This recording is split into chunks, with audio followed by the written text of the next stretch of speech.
हमारे सभी YouTube family को बहुत बहुत जय जय श्री सीताराम।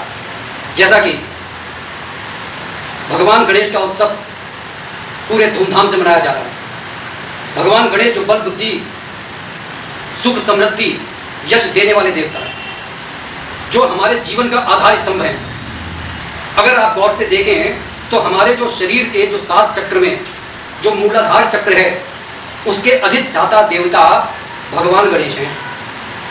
वो भगवान गणेश जो अगर आप गौर से देखा जाए तो किसी इमारत की नींव अगर मजबूत नहीं है तो वह इमारत धाराशायी हो जाएगी। बिल्कुल उसी तरीके से इन 7 चक्रास में जो मूलाधार चक्र के अधिष्ठाता देवता भगवान गणेश हैं, अगर हमने उनको कमजोर रखा, उनको सम्मान नहीं दिया तो हमारे जीवन में अस्थिरता आ जाएगी। हमारे जीवन में सुख वैभव, इवन चाहे वह वैवाहिक संतुष्टि हो, दाम्पत्य सुख हो या आर्थिक समृद्धि हो या फिर यश हो, किसी भी तरीके से रिद्धि सिद्धि शुभ लाभ कुछ भी हमारे जीवन में स्थिर नहीं रहेगा।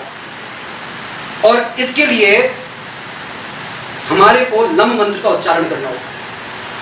लम मंत्र का आप जितना 15 घड़ी उच्चारण कर लेंगे उतना आपके जीवन में आप स्वयं अनुभव करेंगे कि कुछ अंदर से मजबूत हो रहा है। हो सकता है कि एक दिन में आपको ऐसा ना लगे, लेकिन ऐसा आपको 1 दिन में, 2 दिन में, 3 दिन में आपको महसूस होने लगेगा। लेकिन अगर आपको सुख समृद्धि चाहिए, जीवन में स्थिरता चाहिए, तो भगवान गणेश की शरण में जाना होगा। भगवान गणेश की शरण में जाए बिना हमारा कोई काम सफल नहीं हो सकता। और इसीलिए एक ऐसे देवता को खुश करना हम सभी की सबसे पहली प्रायोरिटी होनी चाहिए और हम सभी वो कार्य करते भी हैं। नास्तिक लोगों की बात नहीं कर रहा, लेकिन जो लोग आस्तिक हैं, जो ये मानते हैं कि इस संसार को चलाने वाला कोई है, तो वह इस बात को भी मानेगा कि गणपति भगवान की जो है अग्र पूजा की जाती है। अग्र जो सबसे पहले उनकी पूजा की जाती है, ये विधान है। किसी भी बाधा से बचने के लिए, किसी भी संकट से बचने के लिए उनकी पूजा सबसे पहले की जाती है। तो आज ये वीडियो उन्हीं भक्तों के लिए गागर में सागर का काम करेगी, जिनके बहुत समय से काम बिगड़े हुए हैं, बनी नहीं रहे हैं, या फिर वह सोच रहे हैं, कुछ काम रुके हुए हैं कि भाई कोई समय मिले या कोई चमत्कार घटित हो जाए कि मेरे जो दिमाग के जो ज्ञान चक्षु खुल जाएं, कोई ऐसी उम्मीद की किरण जग जाए कि मैं अपने उस रुके हुए काम को किसी तरीके से पूरा कर लूँ। कोई अपना मकान बनवाना चाहता है या किसी का मकान बन गया है तो कोई दुकान बनाना चाहता है, अपने व्यापार में समृद्धि चाहता है, लेकिन उसे कोई जिसे कहना चाहिए ना कि एक क्लियरेंस नहीं है दिमाग में कि आखिर वो क्या काम शुरू करे, कैसे अपने काम को बढ़ावा दे, किस तरीके से किस तरफ जाए, कैसे लोगों से मिले, या फिर वह किसी रोग से ग्रस्त है और बड़े लंबे समय से मतलब मानसिक उसमें एक अस्थिरता आ गई है कि मैं किस तरीके से अपने रोग से लड़ूं। क्योंकि कई बार जब व्यक्ति रोगी हो जाता है तो उसका आत्मविश्वास गिर जाता है, और आत्मविश्वास गिर जाने से वह सोचने और समझने की हालत उसकी पंगु हो जाती है। तो कहने का ये अर्थ है कि इस शुभ समय में भगवान गणपति की कृपा किस तरीके से प्राप्त करें कि वह हमारे से इतने प्रसन्न हो जाएं कि हमारे जीवन में उम्मीद के उजाले बिखर जाएं और जितने भी हमारे जो निराशा का जो अंधकार है वो छट जाए। तो आज इस वीडियो को अगर आप आखिर तक देखेंगे तो आपको कुछ ना कुछ आप लेकर ही जाएंगे। कहने का ये अर्थ है कि जो भी भक्त इस वीडियो तक आया है उसका उम्मीद के दरवाजे भगवान गणेश किसी न किसी माध्यम से खोल देंगे। क्योंकि उनकी छोटी सी आरती में यह भी कहा गया है कि अंधन को आंख दे तो कौड़िन को काया, बांझन को पुत्र दे तो निर्धन को माया। तो कहने का यह अर्थ है जिसे जो चाहिए, असंभव से असंभव कार्य भी उसका संभव होगा, लेकिन कब? जब उस व्यक्ति का शास्त्रों में कही गई बातों में विश्वास होगा और वह पूरी आस्था के साथ उनका अनुसरण करेगा। देखिए, अगर हम आस्था के साथ अनुसरण करते हैं तो निश्चित ही कार्य बनते हैं, लेकिन जहां पर संशय का बीज हमारे मन में आ गया और हम ये सोचने लगे यार ये होगा ये नहीं होगा, वहां पर भगवान की कृपा भी आनी रुक जाती है।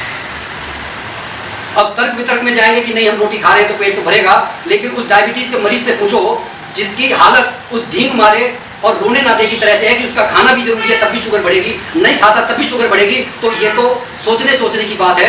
अगर तर्क और कुतर्क में जाएंगे तो कुछ भी हासिल नहीं होगा, लेकिन अगर आस्था और विश्वास में उतरेंगे तो सब कुछ हासिल होकर रहेगा। तो जो मैं कह रहा हूं, अगर आप ये बात मानते हैं कि शास्त्रों में कहा गया है, शास्त्रों में भगवान गणेश के गणेश पुराण में, अग्नि पुराण में, पद्म पुराण में ये कहा गया है कि भगवान गणेश को आप किस तरीके से प्रसन्न कर सकते हैं। सबसे पहली बात तो जब भी हम भगवान गणेश की पूजा करें, जो इन दिनों जैसे भगवान की पूजा अब शुरुआत हो रही है, आपको कुछ चावल पानी में भिगो लेने हैं। पूरी रात जब वो पानी में भीगे रहेंगे तो वह लिबलिबे से हो जाएंगे। आप उनको थोड़ा सा मसलेंगे तो मसल जाएंगे। उस पानी का, उस जो चावल का आप भगवान गणेश का तिलक कीजिए। वो तिलक वो भगवान गणेश के माथे में चिपकना चाहिए। इससे धन धान्य की वृद्धि होती है, क्योंकि चावल अक्षत कहा जाता है। इससे जीवन में आई हुई परेशानियां दूर हटती हैं, आयु बढ़ती है, रोग दूर होते हैं। तो व्यक्ति को सबसे पहली शुरुआत भगवान गणेश की पूजा करते समय चावल का तिलक अवश्य लगाना चाहिए। भगवान गणेश को पीली जनेऊ नित्य अर्पित करनी चाहिए। ये भगवान गणेश को अत्यंत प्रिय है। एक बार आप पीली जनेऊ ले आइए, इसका अर्थ ये नहीं है कि अब आप डेली प्रतिदिन बदलेंगे। आप उसी जनेऊ को गंगा जल से शुद्ध करके नित्य भगवान गणेश को अर्पित कर सकते हैं। और वैसे भी बार बार साधु संत ये कहते हैं कि भगवान भाव के भूखे हैं। साथ ही भगवान को लाल पुष्प अर्पित कीजिए, शमी अर्पित कीजिए, दूर्वा अर्पित कीजिए।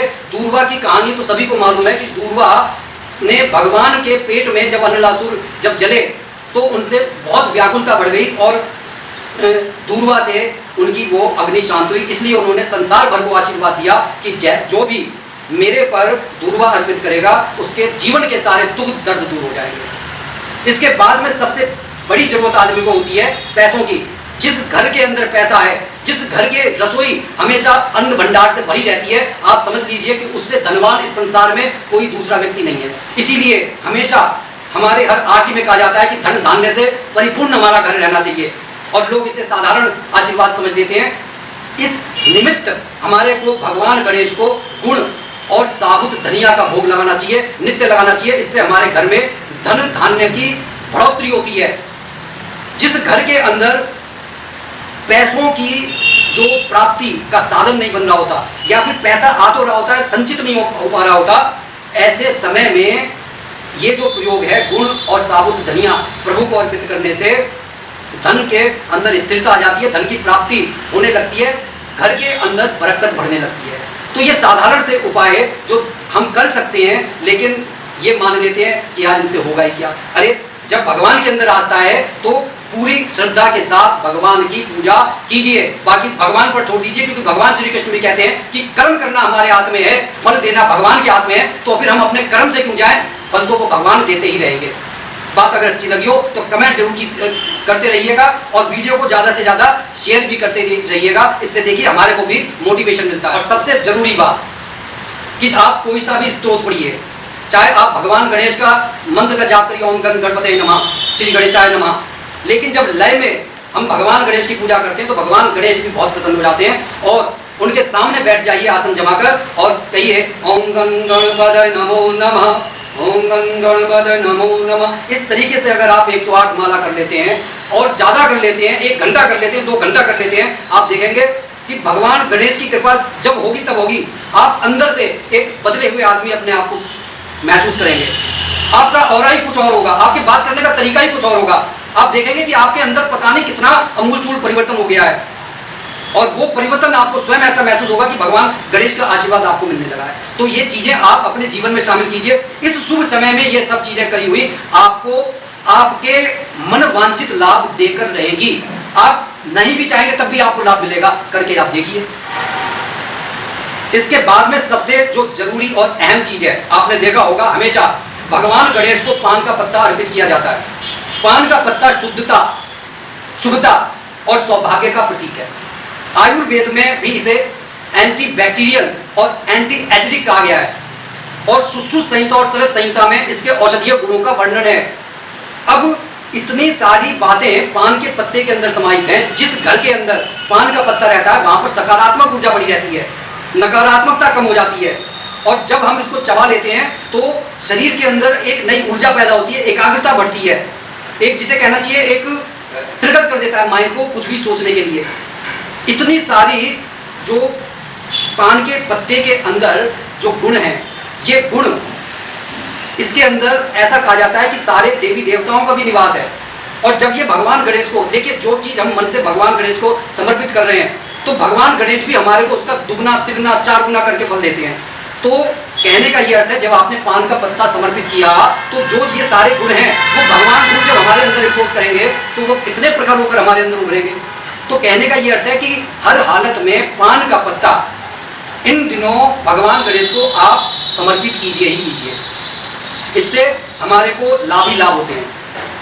भगवान गणेश को अनार पसंद है, अनार उनको समर्पित कीजिए। अब अनार के पीछे की एक छोटी सी कहानी आपके साथ शेयर करूंगा। भगवान गणेश छोटे से बालक थे, भूख बहुत लगती थी। एक बार माता पार्वती के पास गए, कहने लगे कि भूख लगी है। माता पार्वती ने कहा थोड़ी देर ठहरो, वो किसी काम में लगी हुई थी। लेकिन बच्चे वाली बात, बालहट, नहीं मुझे खाना चाहिए, अभी खाऊंगा। माता पार्वती ने उनको डांट दिया, जाओ तुम्हें बस अपनी भूख के अलावा किसी और चीज की नहीं पड़ी, आज तुम्हें खाना नहीं मिलेगा। भगवान गणेश को ये बात गहराई तक मतलब वेद गई कि आज माता ने इतने निष्ठुर वचनों से कह दिया कि खाना नहीं मिलेगा। वह उदास मन से कैलाश पर्वत से उतरते हुए नीचे जाने लगे। उनके मूषक ने भी कहा कि भाई कहाँ जा रहे हो मित्र, लेकिन उन्होंने उन्हें कोई जवाब नहीं दिया। वह कैलाश पर्वत से नीचे उतरकर एक पेड़ के पास जाकर छाया में मतलब उदास होकर आंसू बहाने लगे। वहां से कश्यप मुनि जा रहे थे। कश्यप मुनि ने इतने सुंदर कुमार को जब रोते हुए देखा तो उन्होंने पूछा कि भाई वत्स तुम कौन हो, यहाँ पर बैठकर क्यों अश्रु बहा रहे हो, क्या कारण है। अब संस्कारी गणेश जी ने हाथ जोड़कर उन्हें साक्षात मतलब साष्टांग दंडवत किया और बोले कि हे साधु बाबा, आज मेरी माता ने मेरे को खाना नहीं दिया, कहा आज तेरे को खाना नहीं मिलेगा। और मुझे भूख का दुख नहीं है, लेकिन मेरी माता ने आज ये कहा, इससे दुख है। अब साधु बाबा समझदार थे, उनकी बातों सब समझ में आ गई कि इन्हें भूख लगी है। तो उनके पास में उस समय अनार था। उन्होंने वह अनार, वो चमकीला लाल फल जब भगवान गणेश को दिया तो भगवान गणेश को तो भूख पहले से लगी थी। उन्होंने फटाफट से ये चमकदार फल दिया और खाने लगे। उसके अंदर वो दाने दाने मोती से निकले। बड़े प्रसन्न होकर, जैसे बच्चा कहता है ये तो टॉफियाँ हैं, खाने लगे। कहने ये क्या चीज़ है, कहने ये अनार है। कहने अच्छा कि साधु बाबा आज से ये मेरा प्रिय फल हो गया, आज के बाद जो भी मेरे को ये अनार समर्पित करेगा तो इसके अंदर जितने दाने हैं मैं उसे उतना ही सुख, समृद्धि, सौभाग्य, जिसके संतान नहीं होगी उसके संतान, जिसको अगर रोग लग गया होगा उसके सारे रोग दूर कर दूंगा। जो भी मेरे को जिस निमित्त ये फल अर्पित करेगा मैं उसको सारे आशीर्वाद दूंगा। तो कहने का ये अर्थ है कि ये छोटी छोटी सी बातें भी जब किसी सम्मानित या समाज में किसी प्रतिष्ठित व्यक्ति के साथ घटित हो जाती हैं तो उनके भी मायने बढ़ जाते हैं, उनकी गरिमा बढ़ जाती है। तो उसी तरीके से इस अनार की महिमा इतनी बढ़ गई है, इस साधारण से फल की महिमा इतनी बढ़ गई है, दूर्वा की महिमा इतनी बढ़ गई है, मोदक की महिमा इतनी बढ़ गई है। क्यों?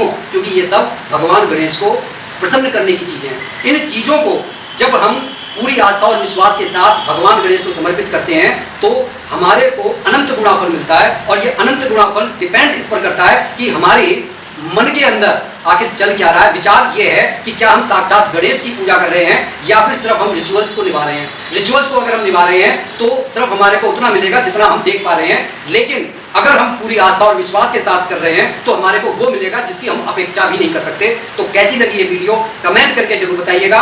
और आपसे एक बार फिर अनुरोध है कि देखिए, जब भगवान गणेश की आप पूजा कर रहे हैं, अगर भगवान गणेश को विराजमान कर लिया बहुत अच्छी बात है, लेकिन जो लोग गणेश भगवान को विराजमान नहीं करते वह भी नित्य भगवान गणेश की पूजा इस तरीके से कर सकते हैं।